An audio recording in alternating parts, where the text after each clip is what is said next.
नमस्कार जय जगन्नाथ। आशा करुँच जगन्नाथ कृपार समस्ते भलरे थे। आज आम चंद्रयान-3 दुई जन हिरो विषय कथा हाँ जार ना है विक्रम एवं प्रज्ञान। विक्रम लैंडर प्रज्ञान रोवर। विक्रम लैंडर और प्रज्ञान रोवर को ता पेट भितर लुचाई सुरक्षित भाव चंद्र किपर ओह्लैला आसतु जानिबा। विक्रम चंद्र रे लैंड हेबा पर्यंत प्रज्ञान को ता पेट भितर सुरक्षित भाव लुचाई रखिथिला। विक्रमर मुख्य काम थिला प्रज्ञान को किपरि सुरक्षित भाव चंद्रपृष्ठ से ओह्लाई देव। प्रज्ञान होउची 6 चका वाला गोटे रोबोटिक मेसीन। विक्रम होउची तार बाहक। चंद्रपृष्ठ में पहुँचला परे प्रज्ञान को ओह्लाई जावाई आदेश देला एवं प्रज्ञान धीरे धीरे चंद्रपृष्ठ को ओह्लाई पड़ा। प्रज्ञान तल को ओह्लाई जावा परे किछि समय ता आखपाखर हालचाल देखिला। सबू ठीक ठाक अच्छी जानिला परे से तार चलवा आरंभ कला, जोटा कि मून वॉक कह जाए। या गोटे सेकेंड मात्र 1 सेंटीमीटर से चली पार। यह 14 दिन पर्यंत से चंद्र रे परिक्रमा करिवो। यही 14 दिन विक्रम लैंडर तार आसवा बाट को चाह रही एवं से जगार टिके भी हलचल हेब ना। विक्रम खाली ठिया हेबनी, तार भी बहुत गुड़े काम अच्छी। से गुड़िक है प्रज्ञान चंद्रपृष्ठ बुलू बुलू जहाँ सब तथ्य पाइब से सबको सीधा विक्रम पाखक पठईदेव। विक्रम कौन करिवो ना प्रज्ञानर सब तथ्य को एकाठी करी चंद्रपृष्ठरू सीधा भूपृष्ठ को ईश्वर को से पठईदेव। चंद्र रे 14 दिन कहीं प्रज्ञान बोलिब, 15 दिन कहीं न बोलिब, आसतु तार रहस्य मत जानिबा।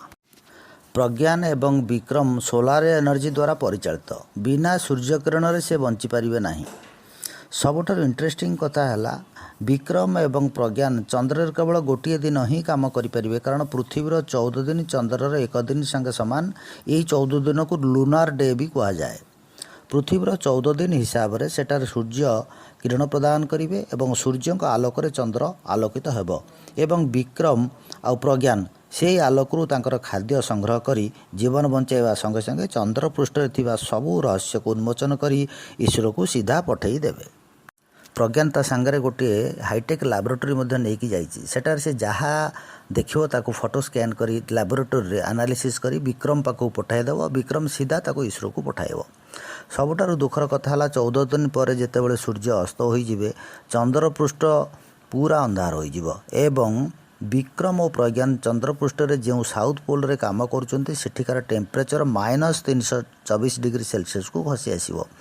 सेतेबेले दुई जनकर बंची रहिबा प्राय कष्ट होई पड़िबो, काहेकि ना से माने सोलार एनर्जी द्वारा ही बंचिचंती। सेठारे एक प्रकार एमानकर मृत्यु भी हो जाई पारे सही समय रे, किंतु इसरो वैज्ञानिक माने आशा बांधिचंती जदि विक्रम और प्रज्ञान -324 डिग्री सेल्सियस टेम्परेचर रे बंची गले आगामी 14 दिन से माने पुणी काम करें जितेबाला सूर्य किरण सेटारे पड़िबो। ये जो दुई जन जाइछन्ते विक्रम लैंडर एवं प्रज्ञान रोवर, ईश्वर तांको फेरई आनिबार किछि बंदोबस्त करिनाई, कारण फेरई आनिबा पई बहुत खर्च लागिवो। गोटे मजादार कथा है जो चंद्रयान-2 2019 रे पठा जाइतिला से लैंड न करि पारि आज जाए ऑर्बिट चारिपटे बुलुछंती। ताको मध्य प्रज्ञान ठाब करी विक्रम को जणाइथिला एवं विक्रम तुरंत काल विलंब न करी ईश्वर को जणाइदेला। विक्रम एवं प्रज्ञान सहित आंभमानंकर एते भाव हो जाइछि तांको न फेरिबा कथा सुनी आमको मध्य दुख लगुछि। विक्रम लैंडर और प्रज्ञान रोवर ये दुई हिरो को जो डायरेक्टर पठाई से हेले एस सोमनाथ। तांको मोर सहृदय नमस्कार एवं सैल्यूट। जय हिंद।